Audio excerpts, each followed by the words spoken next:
السلام عليكم. ازيكم يا حبايبي، عاملين ايه؟ يا رب تكونوا بخير دايما يا رب وبأحسن حال. بصوا بقى، فقرة ايه بقى؟ فقرة المشتريات. بصوا بقى، طبعا ايه، انا عايزه اعمل محشي. بما اني عايزه اعمل محشي لازم اشتري ايه؟ خضره. تمام.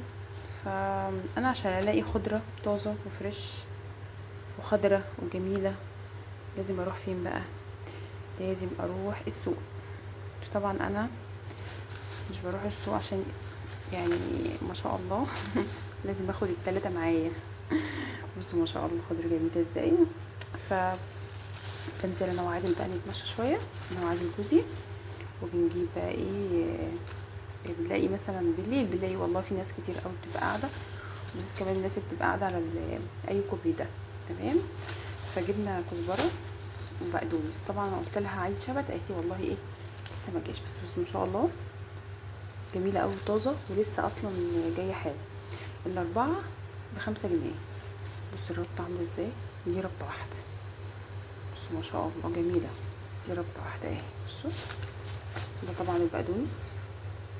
الشبت بقى ملقتش، كان نفسي بقى اعمل المحشي كامل بس ايه مش عارفة بقى انا هعمل ايه. بصوا بقى الكوسة، كوسة جميلة، مش مش كبيرة، لا وسط وعلى صغيرة. دي اللي عرفت انقيها، انا بحب اللي هي صغيرة، بس الصراحة دي اللي انا عرفت انقيها يعني. بصوا بحب الحجم ده كده ويكون مستقيم. دي ب15 جنيه الكيلو. تمام.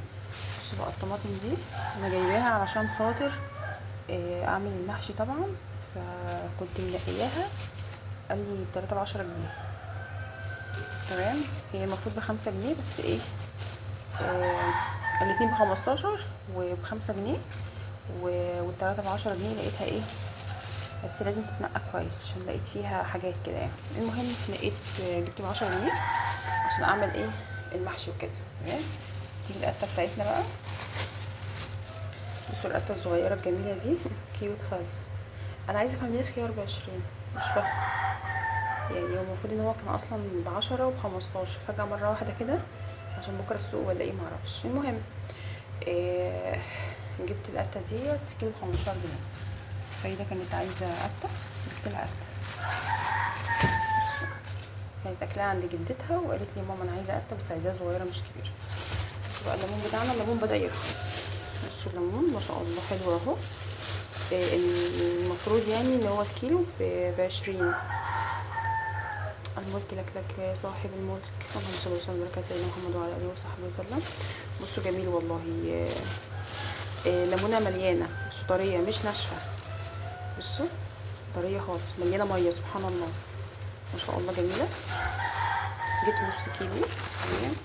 حاولنا بقى على السوبر ماركت، كان معانا الاستاذ علاء عايز ايس كريم، في الاخر ما اخدش ايس كريم، اخد بوجو.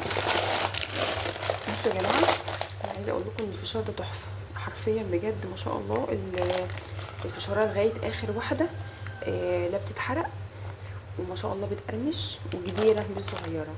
جربت كذا كذا نوع يعني، حتى الفرد جربته، بس الفرد بتبقى حبايته صغيره وبتحس ان هو بيتلسع كده من تحت، لكن ده جميل جدا ما شاء الله.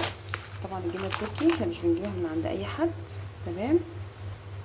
لازم نجيبها من عند حد مضمون، عشان انا الحروف عندي دي ساعات بجيبها مثلا من مكان تاني يعني، فبيبقى الحروف دي كلها غامقه. لكن ما شاء الله الجبنه دي بتاعتهم حلوه قوي وحته جميله.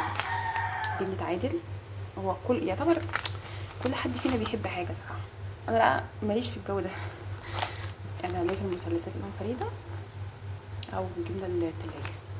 دي جبنه ياسين. ياسين ابني بيعشق الجبنه البيضاء حرفيا، ولازم العلبه تكون زرقاء. معرفش ايه الفكره بس يلا اتمنى الفكره تكون عجبتكم